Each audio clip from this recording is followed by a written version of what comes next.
ہوئے تھے، پھر دنیا ان کے قدم کیوں نہ چومتی۔ حضرت عبداللہ ابن عباس رضی اللہ عنہ کی آنکھ میں پانی اتر آیا۔ لوگوں نے عرض کیا کہ اس کا علاج تو ہو سکتا ہے مگر چند روز آپ نماز نہ پڑھ سکیں گے۔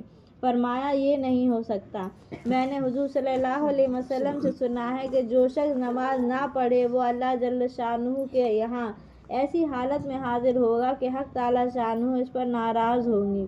ایک حدیث میں آیا ہے کہ لوگوں نے کہا 5 دن لکڑی پر سجدہ کرنا پڑے گا۔ انہوں نے فرمایا کہ 1 رکعت بھی اس طرح نہیں پڑھوں گا۔ عمر بھر بینائی کو صبر کر لینا۔ ان حضرات کے یہاں اس سے سہل تھا کہ نماز چھوڑ دے، حالانکہ اس عذر کی وجہ سے نماز کا چھوڑنا جائز بھی تھا۔ حضرت عمر رضی اللہ عنہ کے اخیر زمانے میں جب برچھا مارا گیا تو ہر وقت خون جاری رہتا تھا اور اکثر اوقات غفلت رہتی تھی، حتیٰ کہ سی غفلت میں وصال ہو گیا، مگر بیماری کے ان دنوں میں جب نماز کا وقت ہو جاتا تو ان کو ہوشیار کیا جاتا اور نماز کی درخواست کی جاتی۔ وہ اسی حالت میں نماز ادا کرتے اور یہ فرماتے کہ ہاں ضرور، جو شخص نماز نہ پڑھے اسلام میں اس کا کوئی حصہ نہیں ہے۔ ہمارے یہاں بیمار کی خیر خواہی، راحت رسانی اس میں سمجھی جاتی ہے کہ اس کو نماز کی تکلیف نہ دی جائے، بعد میں فدیہ دے دیا جائے گا۔ ان حضرات کے یہاں خیر خواہی یہ تھی کہ جو عبادت بھی چلتے چلاتے کر سکے درغ نہ کیا جائے۔ حضرت علی رضی اللہ عنہ نے ایک مرتبہ حضور صلی اللہ علیہ وسلم سے ایک خادم مانگا کہ کاروبار میں مدد کرے۔ حضور صلی اللہ علیہ وسلم نے فرمایا یہ 3 غلام ہیں، جو پسند ہو لے لو۔ انہوں نے عرض کیا کہ آپ ہی پسند فرمائیں۔ حضور صلی اللہ علیہ وسلم نے ایک شخص کے متعلق فرمایا کہ اس کو لے لو، یہ نمازی ہے مگر اس کو مارنا نہیں، ہمیں نمازیوں کے مارنے کی ممانعت کی گئی ہے۔ اس قسم کا واقعہ ایک اور صحابی ابوالحسین رضی اللہ عنہ کے ساتھ بھی ہوا ہے۔ انہوں نے بھی حضور صلی اللہ علیہ وسلم سے غلام مانگا تھا، اس کے بالمقابل ہمارا ملازم نمازی بن جائے تو ہم اس کو طعن کرتے ہیں اور حماقت سے اس کی نماز میں اپنا حرج سمجھتے ہیں۔ حضرت سفیان ثوری رحمۃ اللہ علیہ پر ایک مرتبہ غلبۂ حال ہوا تو 7 روز تک گھر میں رہے، نہ کھاتے تھے، نہ پیتے تھے، نہ سوتے تھے۔ نماز کے اوقات کا تو اہتمام رہتا تھا۔ لوگوں نے عرض کیا کہ نماز کے اوقات بے شک محفوظ ہے۔ فرمایا تمام تعریفیں اللہ ہی کے لیے جس نے شیطان کو اس پر مسلط نہ ہونے دیا۔ بے شک۔ بتاؤ آج کل نماز کوئی عورت ویلو نہیں سمجھتی، پالٹی بجائیں گی تو نماز کہاں گئی، 5 وقت کی نماز ہی بھول جائیں گی، کہیں گپ لڑائیں گی تو یہ اذان ہوتی رہے گی، کوئی مطلب نہیں۔ اب پہلے کے دیکھ لو، نماز کے چکر میں آپریشن نہیں کرواتے تھے، آنکھ پھوڑ لی اور نماز چھوٹ جائے گی، آپریشن نہیں کرایا۔ دیکھو کیسے لوگ تھے۔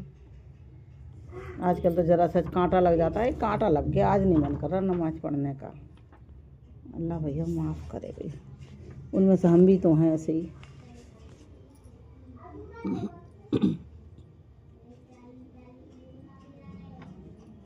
حضرت واصلہ بن اسقع رضی اللہ عنہ روایت کرتے ہیں کہ رسول اللہ صلی اللہ علیہ وسلم نے ارشاد فرمایا جو شخص علم کی تلاش میں لگے پھر اس کو حاصل بھی کر لے تو اللہ تعالیٰ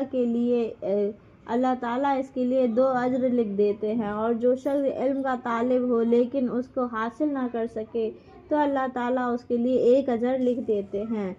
حضرت صفوان بن عسال مرادی رحمۃ اللہ رضی اللہ عنہ فرماتے ہیں کہ میں نے نبی کریم صلی اللہ علیہ وسلم کی خدمت میں حاضر ہوا۔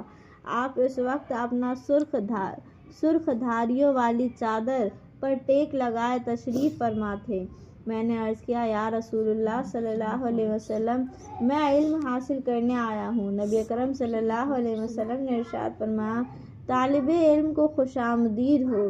طالب علم کو فرشتے اپنے پروں سے گھیر لیتے ہیں اور پھر اس کثرت سے آ کر اوپر تلے جمع ہوتے رہتے ہیں کہ آسمان تک پہنچ جاتے ہیں، اور وہ اس علم کی محبت کی وجہ سے ایسا کرتے ہیں جس کو یہ طالب علم حاصل کر رہا ہے۔ حضرت ثعلبہ بن حکم رضی اللہ عنہ روایت کرتے ہیں کہ رسول اللہ صلی اللہ علیہ وسلم نے ارشاد فرمایا قیامت کے دن جب اللہ تعالیٰ اپنے بندوں کے درمیان فیصلے کے لیے اپنی شان کے مطابق کرسی پر تشریف فرما ہوں گے تو علماء سے فرمائیں گے میں نے اپنے علم اور حلم یعنی نرمی اور برداشت سے تمہیں اسی لیے نوازا تھا کہ میں چاہتا تھا کہ تمہاری کوتاہیوں کے باوجود تم سے درگزر کر دوں، اور مجھ کو اس کی کوئی پرواہ نہیں تھی، یعنی تم چاہے کتنے ہی بڑے گنہگار ہو تمہیں بخشنا میرے نزدیک کوئی بڑی بات نہیں ہے۔ حضرت ابو درداء رضی اللہ عنہ فرماتے ہیں کہ میں نے رسول اللہ صلی اللہ علیہ وسلم کو ارشاد فرماتے ہوئے سنا، جو شخص علم دین حاصل کرنے کے لیے کسی راستے پر چلتا ہے تو اللہ تعالیٰ اس کی وجہ سے اس جنت کے راستوں میں سے ایک راستے پر چلا دیتے ہیں، یعنی علم حاصل کرنا اس کے لیے جنت میں داخلے کا ایک سبب بن جاتا ہے۔ فرشتے طالب علم کی خوشنودی کے لیے اپنے پروں کو بچھا دیتے ہیں۔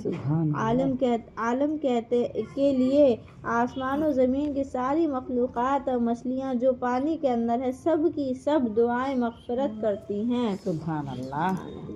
بے شک عالم کی فضیلت عابد پر ایسی ہے جیسے 14ویں رات کے چاند سارے ستاروں پر فضیلت ہے۔ بلا شبہ علماء انبیاء علیہ السلام کے وارث ہیں، اور انبیاء علیہ السلام دینار اور درہم کا وارث نہیں ہوتے، وہ تو علم کا وارث بناتے ہیں۔ لہذا جس شخص نے علم دین حاصل کیا اسے اس میراث میں بھرپور حصہ ملے گا۔